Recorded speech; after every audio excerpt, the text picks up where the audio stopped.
What is the meaning of life? Many philosophers have thought deeply about this question, but does the question even make sense to ask? Is there such thing as meaning at all?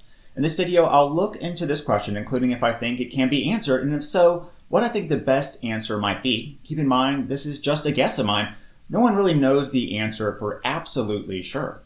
First, when asking the question, what is the meaning of life, we have to make sure that the question makes sense to ask. The philosopher Ludwig Wittgenstein wrote about how philosophers often become confused by language and attempt to solve philosophical problems that, to begin with, are unsolvable. Wittgenstein's aim in philosophy was to show the fly the way out of the fly bottle. Simply put, philosophers, or flies, become trapped in the bottle, banging off the glass, or repeatedly failing in finding answers to philosophical questions. However, the correct answer lies on the way out of the fly bottle, and understanding that the question perhaps couldn't be logically solved at all. Today, not everyone agrees with Wittgenstein's core philosophy, but the idea of chasing answers to pseudo-questions or unsolvable questions is important to take note of. So before trying to answer the question, what is the meaning of life, we need to examine if it's a question that can potentially have an answer. When individuals ask, what is the meaning of life, sometimes they actually are asking a slightly different question or a series of questions, such as, what is life all about? What is the reason to live? What is the purpose of life? What is the origin of life? Who are we? And more. For this video, I will strictly focus on the question and semantics of what is the meaning of life, as these other questions may have totally different meanings and thus have different answers. First, what exactly is the meaning of meaning? Meaning in semantics, philosophy of language, metaphysics, and metasemantics is, according to Professor Richard Morehouse, a relationship between two sorts of things, signs, and the kinds of things they intend, express, or signify. Simply put, when we say something has meaning, we say it has some significance and value to it.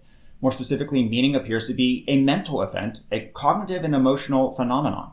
By life, we mean each individual's life, your life, not the life of the entire human species. Next is meaning something real. Does meaning exist in the world? Like, say, most people assume tables and chairs exist. Or because meaning appears to be a mental event, it's not real. And thus the question, what is the meaning of life, is actually a pseudo question or fake question. Well, this starts to get into a sub-branch of philosophy called ontology, which has to do with what exists and what is real in the world. According to physicalist emergent theories of ontology, meaning, being a combination of thought and feeling, exists and is real. Physicalism is the most common metaphysical theory about reality that states what is real is simply nature and the laws of nature, one unifying substance. There's an objective reality we all share, and nothing exists in it beyond the physical. And emergence, specifically weak emergence, is what occurs when we observe something that seems to have properties its parts do not have on their own. A hurricane appears to be a thing unto itself, something real, but upon further analysis, it is really just water, wind, and temperature interacting with one another. We can say the hurricane is a real emergent phenomenon. The phenomenon of feeling something is meaningful is just as real as the neurons that make up that combination of thought and feeling, and the neurons are just as real as the cells that make up the neurons, and the atoms that make up the cells. Meaning is just as real as anxiety, love, jealousy, and other mental events. It's important to note that our wedding ring, for example, is not meaning or meaningful in itself. Rings or diamonds in themselves aren't meaningful. It's the feeling of significance and value, the story we tell ourselves, and the feeling we get from seeing or putting it on. This means that our life as a whole, or parts of life, can potentially give us this feeling of meaning or significance. Is it possible that there are people out there that have no feeling of meaning throughout their life? Well, perhaps, such as individuals that can't form concepts of the past and future like infants or those with severe depression. But our best theories of how the brain works suggest almost all humans are wired to feel meaning, regardless if they want to or not, similar to how we experience fear, anxiety, sadness, and other feelings. Even an individual who tries to live the nihilist life and believes there's no meaning in life feels some meaning from attempting to do this.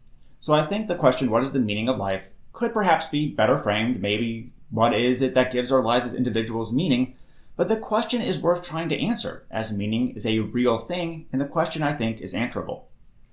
So what's the answer then?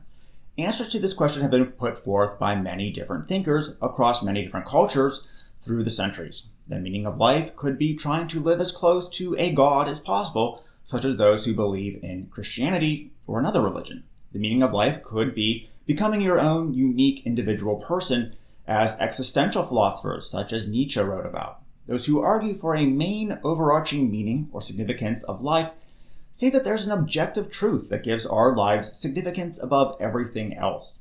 For the most meaning in life, or perhaps the only meaning in life, one ought to obtain this objective truth. This philosophical view on meaning is referred to as objective naturalism by the philosopher Thaddeus Metz. It states some things are meaningful in themselves or convey a sense of meaning for everyone objectively when obtained. For example, living a moral life or morality may be objectively meaningful in itself. If we live a moral life, all of us will obtain a sense of meaning and significance in life no matter what. This view differs from subjective naturalism, which states that there is no objective source of meaning for everyone. Meaning is an individual phenomenon that each of us determines subjectively. Could objective naturalist meaning exist? Is there something that gives an overarching meaning to life, or things out there that give us all meaning no matter what when we obtain them? Well, possibly, but right now I don't see any rational arguments for these types of things. There are things like love and relationships that are significant to many, many people, but not one thing that's meaningful no matter what to everyone, nor some sort of main overarching meaning and significance to life.